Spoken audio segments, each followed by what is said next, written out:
Hello everybody, welcome back to the channel. Yeah, I know it's been a while since I uploaded my last video, and today I wanted to answer a question I got asked a lot. As you already know from the title, I want to talk about, do megapixels really that important? Like when it comes to image quality, especially the new iPhone 14 Pro got like 48 megapixels. Should you be blown away by it? The short answer is no, and the long answer is not really too, and it depends. Because megapixel is just the tip of the iceberg regarding to image quality. Some people be like, my phone can shoot 4K, so I don't have to buy a mirrorless camera or a DSLR, right? Or some of my clients even say, I have budget issues, but I got a phone with high megapixels ability and can shoot 4K, Will that work? You can use my phone and shoot some video and you just charge me the label fee. I hate to break it to you, but no, it is not the same.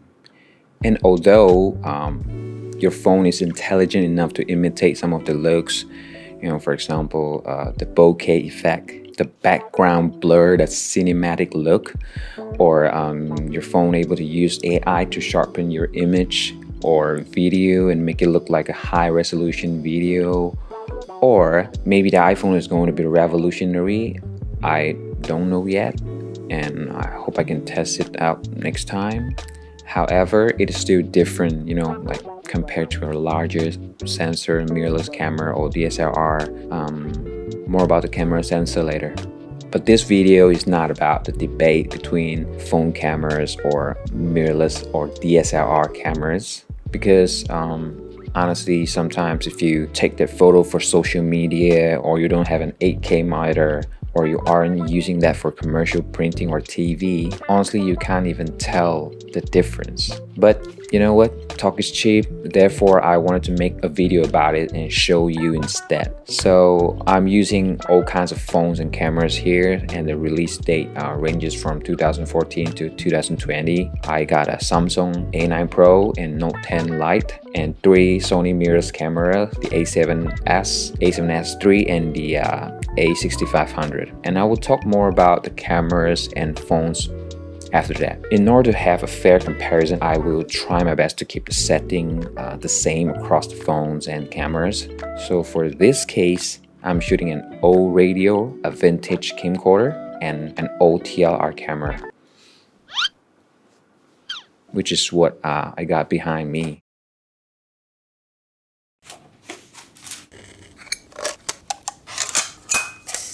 I set all of them close to the native ISO, which is ISO 100, shutter speed at 1/50, and aperture at f1.7 or f2. And one side note, we don't talk about the color science or which camera has better color, because if you're shooting raw, you can do whatever you want with the raw image, so it doesn't really matter. For this video, let's focus on megapixels. And because I'm using a tungsten light, so I set the white balance to incandescent light preset, because for the older phones, I can't key in the white balance value, so I just use preset across all cameras and all phones. So now, let's go and check out the photos.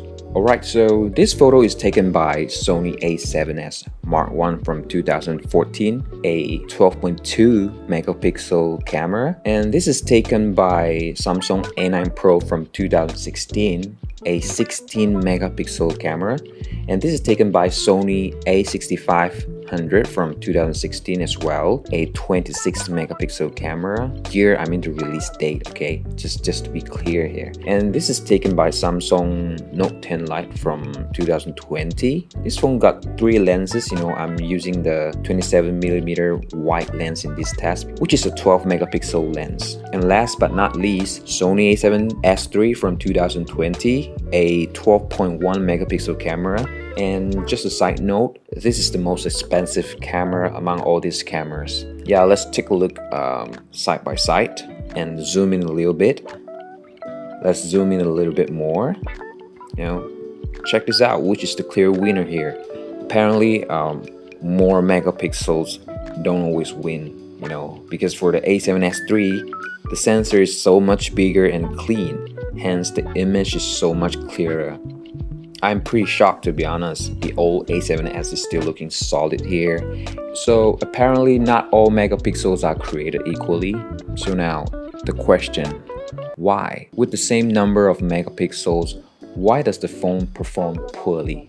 The answer is camera sensor doesn't lie. Thanks to my editor for illustrating this using the cutout paper.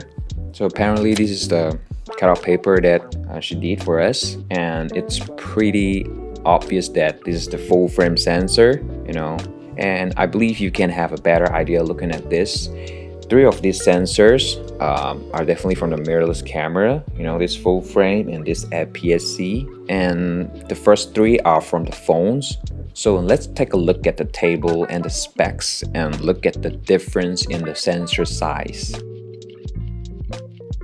And as I mentioned just now, Note 10 Lite and A7S III and A7S, they're having the same megapixels. But imagine squeezing 12 megapixels into this tiny little sensor. Can you see that? I'm not sure if you can see that. If you can't see that, editor, please insert the B-roll. Thanks a lot. So let's carry on. Take a look at this sensor. This is a 1/3.5 inches sensor. Imagine you're squeezing a 12 megapixels into this sensor and this sensor. So yeah, it's pretty self-explanatory, isn't it? But hey, this is just one of the factors that dictate the image quality. So after all this, what really matters when it comes to image quality? Tons of other stuff matters. The sensor size will affect the quality, the lenses, the glass of the lenses too, photo size, but that's a different topic for another video. And another thing is that the amount of light that is available to you, and if you have bigger sensors, you will get less noise even if you don't have enough light. So that's why your phone pictures look really good when you have enough light, but look so bad when you shoot in a low light situation, because that tiny little sensors just don't have the ability to shoot in a low light situation. I mean, makes sense, right? So as a matter of fact, look at the photos, if I don't zoom in to these pictures, they all look pretty decent because I gave them enough light. I shoot at their native ISO 100, so that all of them can perform their best. All right, there we have it, man. I hope this video clears out some misconceptions. That's it for me. Stay motivated, keep taking pictures and videos, and see you next time. Goodbye.